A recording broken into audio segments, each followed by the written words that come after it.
உலகெங்கும் பரவி வாழ்கின்ற நம் தமிழ் சொந்தங்களுக்கு ஜோதிட பூமி வாயிலாக ஜோதிடரினுடைய பணிவான வணக்கத்தினை முதலில் தெரிவித்துக் கொள்கின்றேன். விருச்சிக ராசியை சேர்ந்தவர்களுக்கு இந்த தமிழ் புத்தாண்டினுடைய நற்பலன்களை காண இருக்கின்றோம். 4, 7, 10, 5, 9 என்ற சுபஸ்தானங்கள் முக்கியமாக நன்றாக இருக்க வேண்டும்.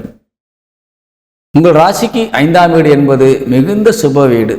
அதற்கு அதிபதியாக விளங்கக்கூடியவர் குரு பகவான். அதுதான் முக்கியமான வீடு. அதேபோல ராசிக்கு 4ஆம் வீடு என்பது உங்கள் ராசிக்கு 4ஆம் வீடு என்பது ஒரு பாவ கிரகத்தினுடைய வீடு. இருந்தாலும் அந்த வீடு தான் உங்களுக்கு சொத்துக்களை அள்ளித்தரக்கூடிய ஒரு வீடு, வண்டி வாகனங்களை தரக்கூடிய வீடு.